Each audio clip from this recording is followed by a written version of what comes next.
So for the vendor, we are logistics and we are a sales engine.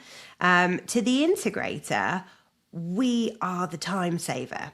So if they needed to speak to every manufacturer that made up a system, and the time involved in that would be astronomical, and there's no way they could achieve the business levels that they do. We segment our business into technology categories. So there is always a divisional head at any point that has enough knowledge across multiple brands that sit in the same product area. So they're a good starting point to compare your Logi to your Neat to your D10 to your Poly, etc. Hi, and welcome back to the Teams Insider podcast. This week we are talking about the role distribution plays in our ecosystem. We have Jenny Hicks from Midwich. She takes us through her journey, her experience of Teams rooms coming into the space, and an explanation of what distribution is, what it does, and where they add value in 2026. Really interesting conversation with Jenny. Thanks so much for her for taking the time. And also many thanks to Logitech, who are the sponsor of this podcast. Really appreciate all their support.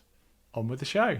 Hi everybody, welcome back to the podcast. Excited to do this recording. I've done some bits and pieces with Jenny in the past, but I think it's the first time she's been on the podcast, so really excited to have her on. We're going to get into Teams rooms, her experience, distribution, kind of what distribution even does and where the value is, and it's going to all be explained, I've been promised. So Jenny, welcome to the show. Thank you for having me. Excited to have you on. Maybe we could start with you and your kind of your role and your experience and your history, just to set some context. Sure. Yeah. So my current role is within Midwich UK, but that's a very recent change. So as of this year, I'm technical director for Midwich Limited. What that looks like now is our business has shifted a lot. We used to be quite heavily known for mainstream AV, very little UC. Post-pandemic, that changed quite a lot. And I think, in line with the changes we saw at Infocom and ISE, those traditionally AV shows, those big UC and IT vendors coming in. But we've also seen significant growth in our more technical product sales, most of that through the AV over IP movement, and quite a lot of it through live events as well, and the more interesting things that happen in digital signage. And that's sort of where I grew up. So my role now is to look after our pre-sales service levels for those sorts of products. And I also look after the sort of AV over IP and networked AV vendors. But I started... everybody says it, but I can't find another way to say it. I fell into the industry by accident. So I finished uni and I needed a job that had a yearly salary, not an hourly one, to start doing all the grown-up stuff and getting credit and things. And the first available job that was within driving distance of where I was living was at Sahara as a purchasing assistant, who later became Clevertouch and still today are Clevertouch. So I worked there. And I got a bit jealous of salespeople upstairs winning iPads and similar with the incentives. And I asked if I could come and have a go. And that's how I ended up in AV sales. And I just became fascinated with the product. So eventually an opportunity arose at True Colours, which was the first acquisition Midwich made ever, in fact. True Colours were really high-end display systems, high-end media, and they would get involved in simulators for helicopters. And at the time that I joined, they were working via an integrator on the Harry Potter studio tour. So it really tickled my fancy away from educational AV. I stayed there. And slightly more glamorous, was it? It's like a classroom projectors into Harry Potter and helicopters.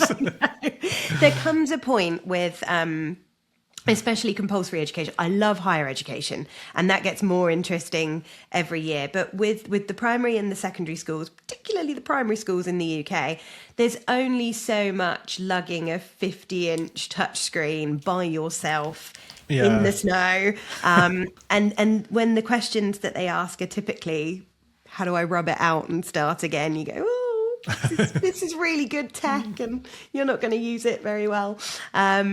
And it's just the repetitive nature, I guess. And then I kept getting a bit of exposure to cool AV. And I wanted to go and work in that sector. And that began my Midwich journey.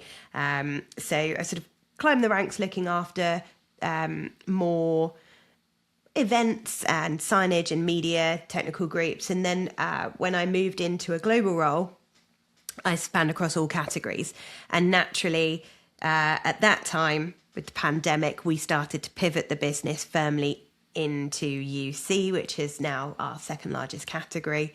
So I was quite involved in that movement as well. Yeah, I think that's where our paths first crossed via Netto. Yeah. And yes, Exactly. Yeah. So after, well, actually, it was just as the pandemic was setting in. So we acquired Starin, now Midwich US, in 2019. And I think within the 4 or 5 weeks of us owning them, everything was starting to happen in Europe with COVID. So we asked them to divert their trip that was originally planned to go to ISE. We had pulled out of the show and told them to come to the UK with a smaller group of people to meet us.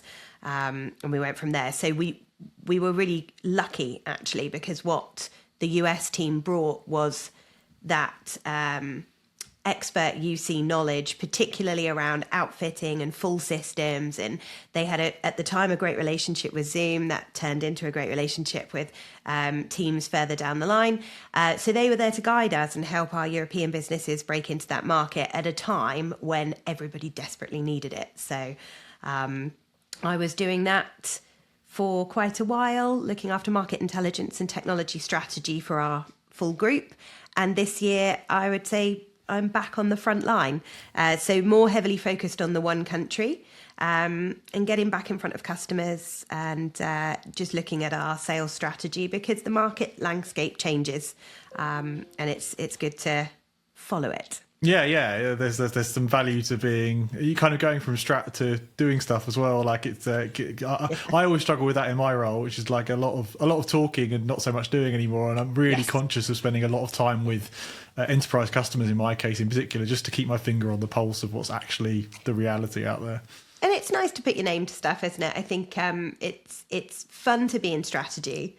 But I think we're all lying if when somebody else is getting that pat on the back and the well done for something you definitely worked on with them the whole way through. Yeah. You definitely reach a point, and the market's tough. It's been particularly tough in 2025.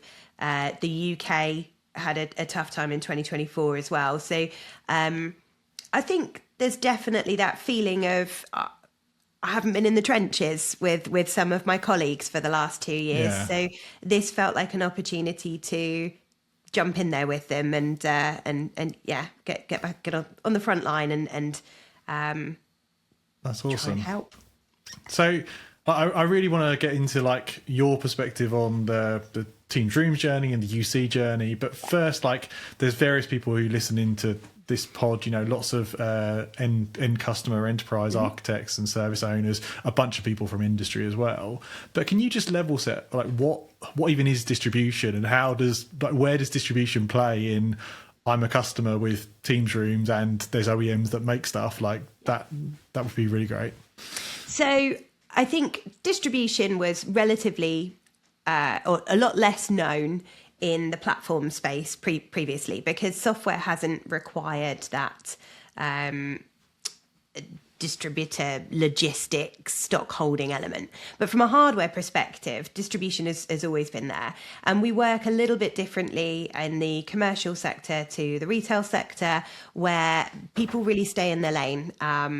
So it wouldn't be possible for the large brands to have full stock holding and availability in every country that they need to, sales teams, of significant size. The cost would just be too high. So it makes a lot more sense for them to use distributors. And fundamentally, from a hardware perspective, our job, which sounds really simple, so many people can't do it very well, is to get a product or hold a product, hold enough stock of that product at the right price in good condition, handle it with care and get it to where it needs to go, be that the integrator first or the end user. And this it's not Amazon. It's not the same as shipping, quite lightweight lower cost things that can easily be replaced. These are time critical. They must arrive when they were supposed to arrive. And a lot of them are really big and really heavy and require a level of specialism from the courier. So fundamentally... You're also taking some weight off of the OEM generalized, the supplier, in the sense of like, they're not like, think about how many people deal with these room systems, to take the example I know best. Like, the vendor can't directly deal with every single partner that wants to do rooms. So you take some of that weight off of that expertise and that whole piece. So there's value for the OEM, and then there's value for either the customer or the kind of AV vendor, because they can turn to you guys for not just logistics, but also expertise and stock and opinions and that kind of stuff. And that's where it, because so for the vendor, we are logistics and we are a sales engine. To the integrator, we are the time saver.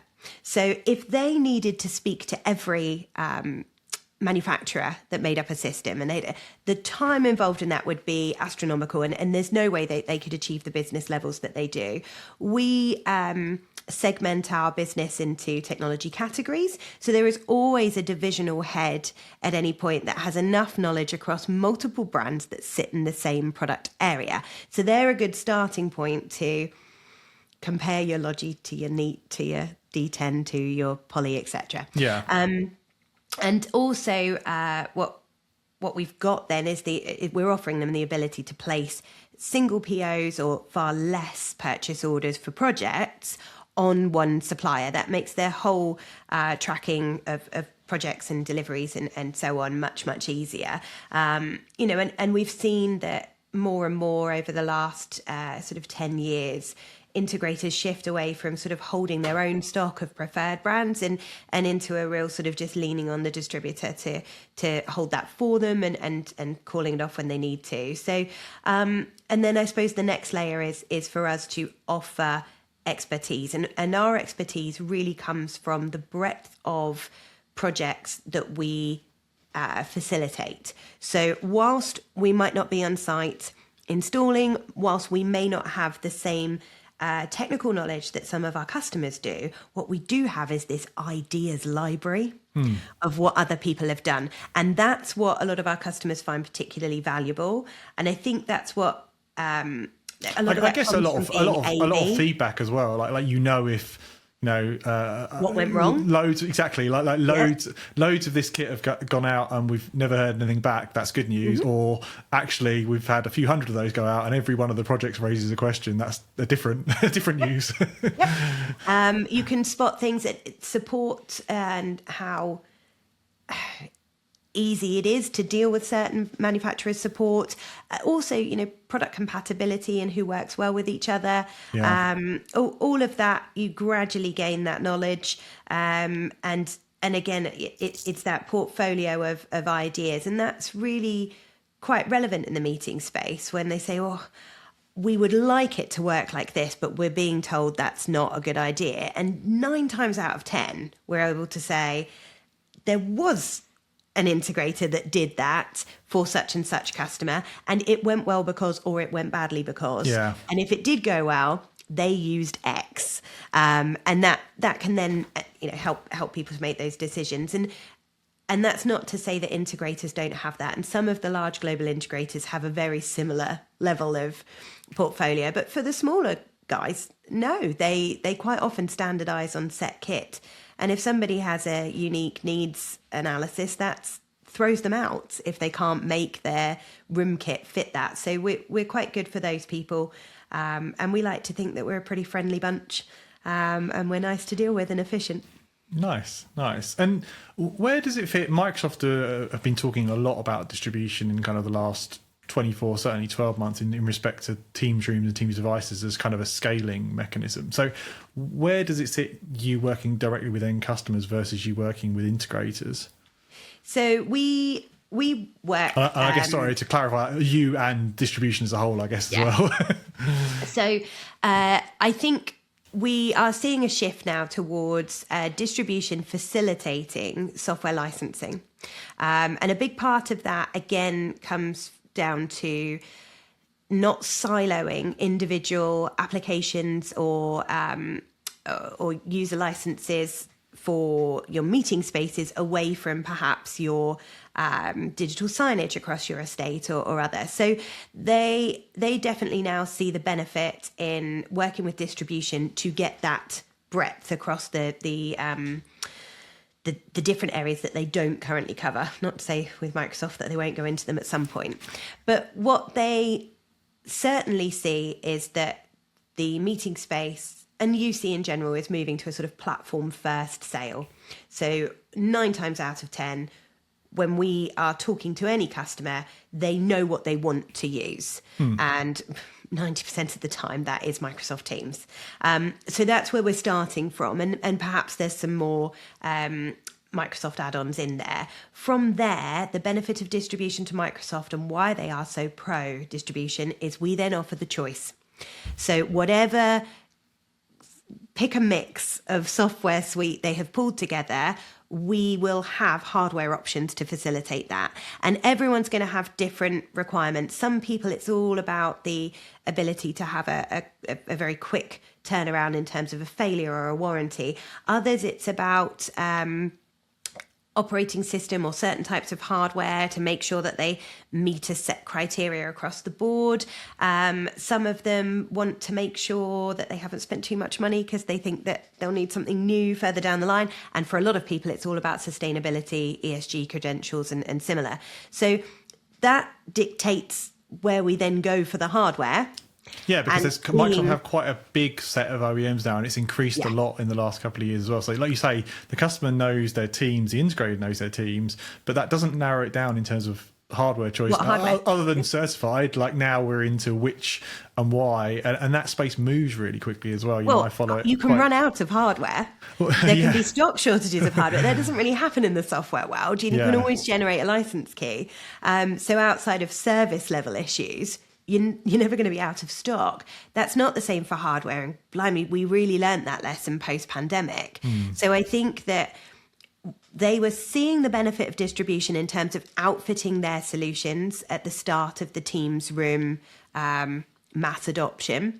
And as I say, we had a really good sort of blueprint for that in the US that then rolled out to Europe. And then we went through the stock shortages, and they saw the benefit of not aligning specifically to brands, but to distributors and those partners, so that they were never missing a sale and they were always able to meet customer deadlines, because there's a lot of choice out there. It's a really saturated hardware market now, thanks to the pandemic, really, and hybrid working. I think anyone that had the ability to make a hardware product that could sit in the meeting room did so. Yeah, everyone's got a bar is the running joke. Yeah, exactly. So I think for software moving forward, the reason that we have developed a software marketplace that at the moment is servicing just the DACH region and a select group of licensing vendors that we work with, the plan is for that to be rolled out globally. We've taken our time because AV standalone softwares are a bit different to platforms, so we just need to make sure that it works for both sides of the business. But this is something that the other distributors have been doing for Microsoft licensing and other software licensing for some time. So we'll join that group, and we are offering ultimately the exact same thing: that choice, that single point of purchase and of management, so that an integrator can go in, have a look at an end user and detail what's due for renewal, what the spend was, when we think that the life cycle of that product is maybe coming to a point where we should be having a conversation and so on. So we're following the software route as well, but certainly from the hardware perspective, Microsoft-backed distribution because of choice and because we will always be able to help. That's good to understand. And how do you guys, and again, distribution in general, cope with the amount of options in the? I guess AV's already had a bunch of options. So is that kind of par for the course, or is it still quite challenging to keep up with how many options there are? It's challenging to keep up with the competitor landscape. I think that if you look at some distributors, there's been a history of some that have tried to sort of brand collect and sell anything, and it doesn't it doesn't always work, actually. For me, distribution really has to be an extension of that manufacturer's sales team. And if you have too many, it's really hard to have some integrity when you're out selling solutions. So we are quite selective. We tend to opt for a good, better, best. And then it comes down to demand. If the demand feels really high, then we have room for one or two or three in the good, and two or three in the better, etc. But it's not, I don't think it's good practice to sell absolutely everything that's available. And where we struggle now is there's so many options that come from all different parts of the world. You've got a lot of camera manufacturers that are creating video bars that really had focused on consumer photography and similar before, that you sort of go, where did you come from? And then we have our own brand spreading. So if you look at the Panasonics and the Yealinks and similar, and they're known for a specific type of product, but they will go and make product that's outside of that realm. I mean, Barco did it and it turned out to be great for everyone with ClickShare, but nobody would have ever dreamed that they would have come up with the central product of a meeting room for that many years when they were known for display and projection. So it's tough. I think there is a lot to be said for known brand names with, a likely longevity to them. Some of the newer entrance to the market and the cheapest options, you don't know if they're going to be there to support you in 3 or 4 years' time. So you have to be a little cautious. Yeah, and I think that's fair comment. Like, and it's everybody's talking about this in the industry. Like, there's a lot of demand, but not enough to sustain everybody having a bar. And it's like I mainly talk to customers rather than kind of integrators. It's like you're placing a bet here on a strategy, and I know Teams rooms are similar in experience, but you've still got warranty and support and OEM tooling and other bits and pieces. Like it's not, as you said very eloquently, it's not just about price, also about the environmentals, the shipping, the who you're trusting in a partnership. Yeah, and in hardware, to a certain extent, security features as well. There's a lot that you can do in terms of your own network, but that doesn't mean that there aren't loopholes into a product that you may not have been aware of. I think that's the beauty of Microsoft certification. So we tend to really focus on that, and we look at the strength of the partnership between the hardware manufacturer and the platforms that they are promoting to support. Because if you work with a hardware manufacturer and then an update is going to mean that renders your room unusable for a week whilst they figure things out because they're not using a native app, it's not a great user experience. Yeah. And whilst it may be very cost effective and it might work out fine, it's much like a commercial display. My television at home has been running for 6 years, 7 years. There's nothing wrong with it. I don't think it's any different to what it was when we first bought it. However, if my TV breaks, I can go and buy one from Curry's, or we can wait a couple of days.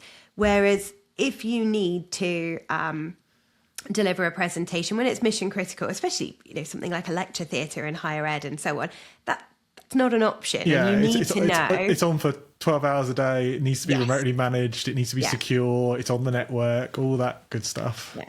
And they can't just go out and replace it with the next available thing. They need to know that the same thing is coming in within 24 hours and so on. And also that it was meant to be used in that way. So it's... Microsoft have done a really good job at banging the drum on that, particularly in the early days of Skype and Link, and like less so in Teams. It's more cloud. It was like there were lots of options that were kind of kind of web RTCing their way in or doing different bits and pieces, kind of and there was a good amount of time there where I think Microsoft, I don't talk to any customers in enterprise who don't realise certification is just a baseline. Is that different in different parts of the market? I'm guessing, like, as you get down to SMB and mid-market, are they less aware of what they need and why? It's different if they're using it for bring your own device. And I think that's when Teams was first really being widely adopted, we saw a lot of people desperate not to have to pay for a Teams room license, and instead,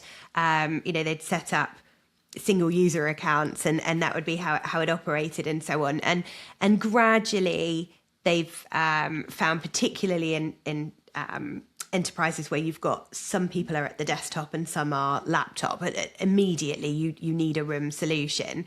But there definitely were times when there were issues. I won't name names, but a particular hardware brand who actually came to market with a bar really early in comparison to others, but they had the exact same issue, that they had built their own application for the control panel, and therefore every time there was an update, and there were many in this period, something would be rendered not working, and then you're going back to the US for their team. So I think in the bring your own device world, there is still quite a lot of interest in the lower cost solutions, but no, I think when it's a Teams room, it's I mean, the white papers help us. You've only got to have a look at Microsoft's own.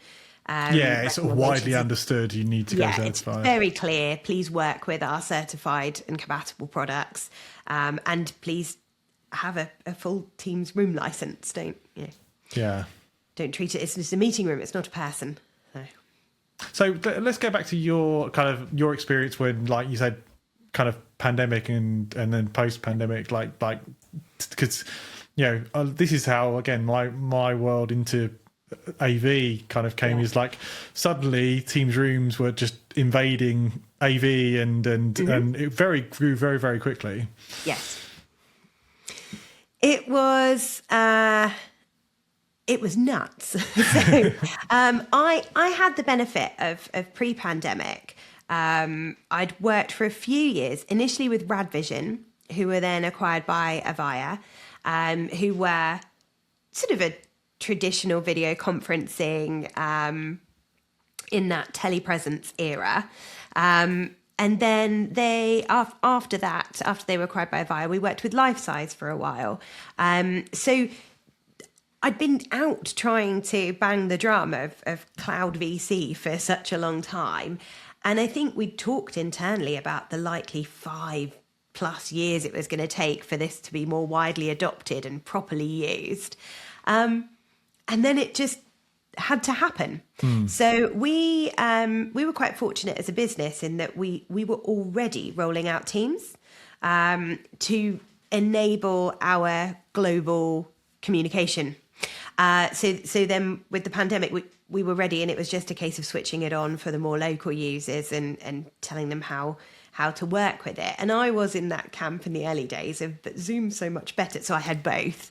And then it didn't take long before Teams was, the most widely used.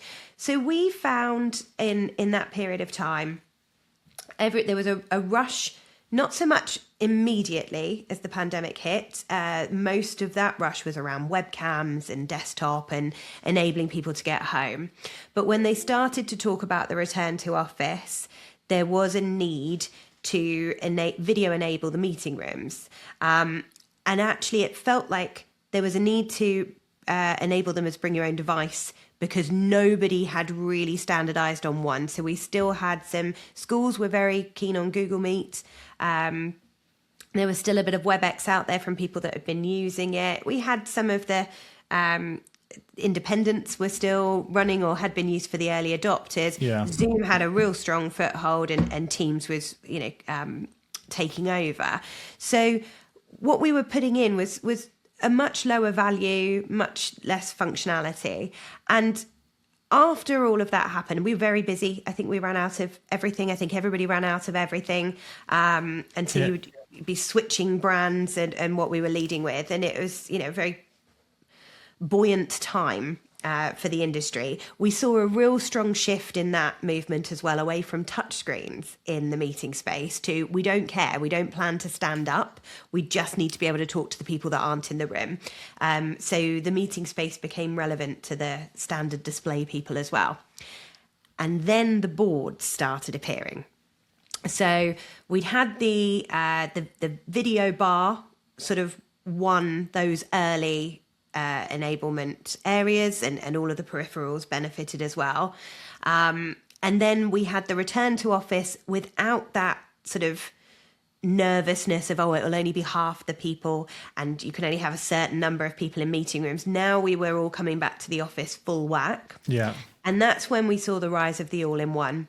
Now, whether that was driven by customer, by vendor marketing, or by integrators, my gut says by integrators, it was about simplicity and how quick they could be. Because you already had so many people back in the office, the disruption of then going and installing kit meant that popping a single display on a wall or just adding a bar to underneath the screen, that seemed to be the preference. And we watched it really shift to all-in-ones being the preference, and there was nothing in between those and a full divisible DSP required specialist, full boardroom.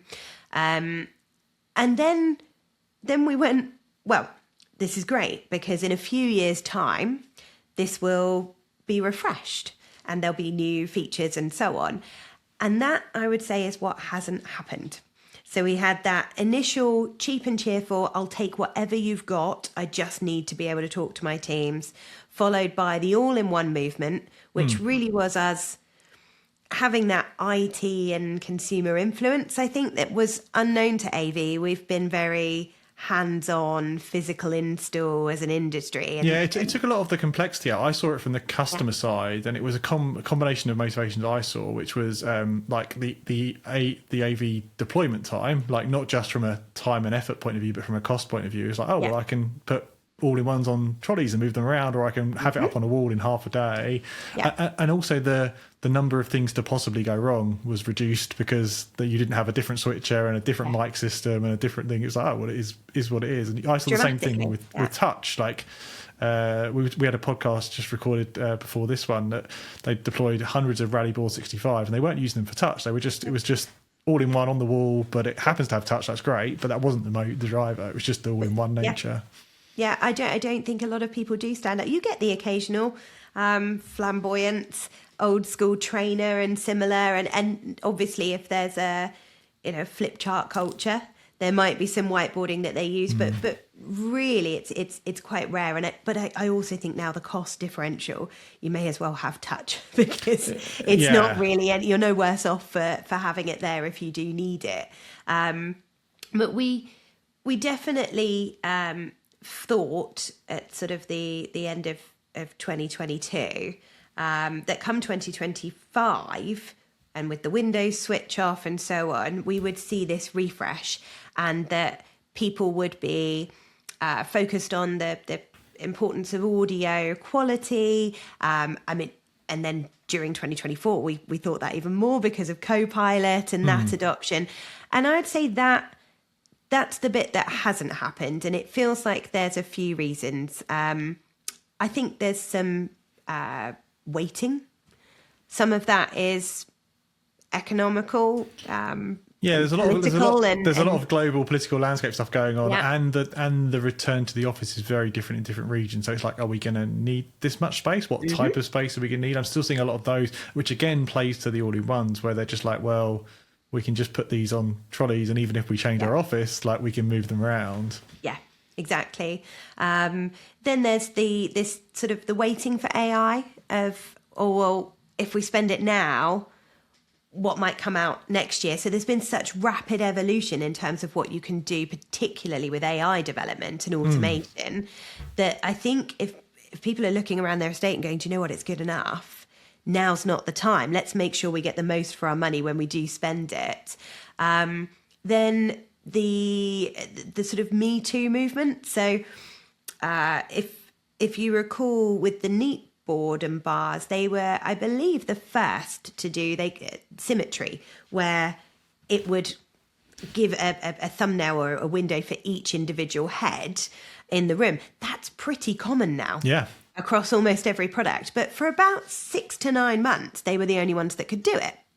So they enjoyed that. And I absolutely believe that with those guys, they are innovators and that they're known for that. So that continues to generate them business. But gradually, as the others say, me too, me too, me too, that user experience becomes pretty uniform across your hardware choice.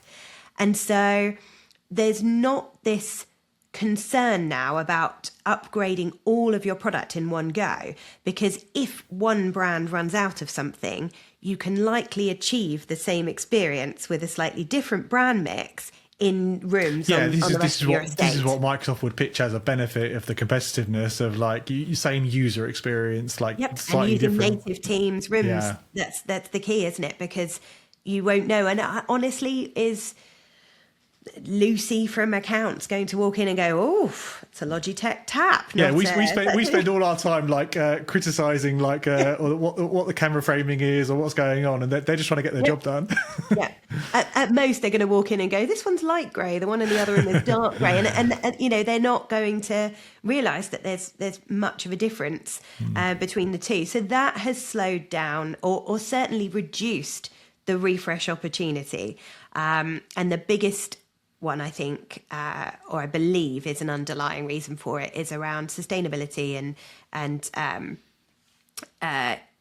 ESG reporting.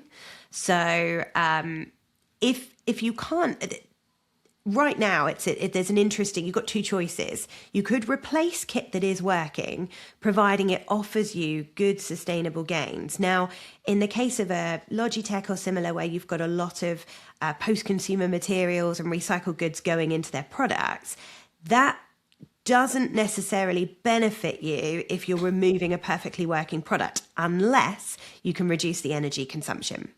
At that point, it becomes worthwhile. So there's people that are making the decision to swap out product, believing that their carbon emissions will be lowered because of energy consumption, amongst other factors. Yeah. And then there's the people that say, I'm going to use this until it is absolutely dead, because then I am not, fueling that sort of unsustainable marketplace of because there isn't really much that happens with secondhand goods in this area. There's initiatives that are starting now, but there's not a huge market for pre-loved meeting room equipment. So it's difficult, and we have our waste regulations, but actually for a lot of people it goes through a standard we waste procedure. It doesn't get collected by the original manufacturer. It doesn't end up going back into the supply cycle. So I wonder if a lot of that has slowed us down. I've heard it from some corporate end clients, and I've heard it a lot from schools. If it ain't broke, can't get a new one. Yeah, so that's really interesting. I wonder if a factor is as well, like features don't come aligned to hardware anymore. So actually, you buy a Teams room and like you could be running for 5 years, and you've incrementally gained all the features over those 5 years. So it's not like you're like, oh, I'm missing out on Interpreter, or I'm missing out on IntelliFrame, because it comes with the software. Yeah. And I think, and also a lot of them are actually moving to be relatively agnostics. There's not many that support only Microsoft and not Zoom and not WebEx. I mean, Cisco products supporting Microsoft was a really interesting move. Who saw that coming? But I think that's about being able to go to customers with hardware and say, this, you're not going to outgrow this. It can grow with you. Yeah. That I feel that should change with AI, but I haven't seen it yet. So right now we're at a point where the majority of people are running i7 processors on their laptops and whatever they're running.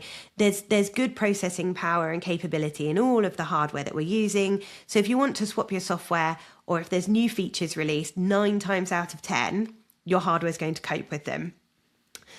AI maybe moves the gear stick there, because I think there will come a point. We've just started seeing some MTRs promoting having MPUs on the Windows MTRs, which is interesting. There's not a immediate public use case for that, but it's like, oh, you're all promoting it, so there's some new horsepower there, as you say, that might change things. And multi-camera is another one where the hardware's been impacted as well. If you want to go true multi-cameras, then you need a certain amount of horsepower. Absolutely. And I think if I was looking at boardrooms or, sort of full sales floor rollouts now and similar, I'd absolutely be looking at the highest specification available, or product that with OPS slots or similar. So something modular so that I can upgrade it if I needed to, because we might be a week away, we might be 2 years away from some revolutionary AI application that requires a much higher capability from the hardware. So I do think if you are Well, interestingly, that points you hardware, back to modular versus all-in-one, doesn't it? Because that's like, oh, actually, I could swap out my compute unit in 2 years. So if does I wanted sustainability. To. Yeah. So in the name of sustainability, a return to modular, you can swap out the compute. You can likely recycle, because it tends to be more metal housing based product than sort of plastics and bonded glass and similar. So it's highly likely that you can use it for longer. Repurpose it should you need to, or someone else can repurpose it if you then sell it on or gift it through a sort of pre-loved scheme. And because of metal casings and modularity, it's more likely to be recycled. So there are a number of IT-focused ethical recycling and disposal companies who will give you cash back for precious materials and so on that they can extract from your products. And this is quite a good revenue stream for some businesses, particularly around like desktop phones and similar, that they are interested in taking materials out of. That hasn't really happened in the display space yet. I suspect it's coming, and there might be some adjustments to product design that's needed. But absolutely, that the argument for modular works both in future-proofing and for sustainability. So I think we'll see a lot more of that. That's interesting. Well, thanks so much for sharing your thoughts. It's really, really interesting to see where we end up this year. We're just at the start of the year as we record this, so we'll see where we get to. But I appreciate you taking the time to jump on the show. I'll see you in person at ISE, I expect. At ISE, yes. Thank you very much for having me. Awesome. Thanks, Jenny.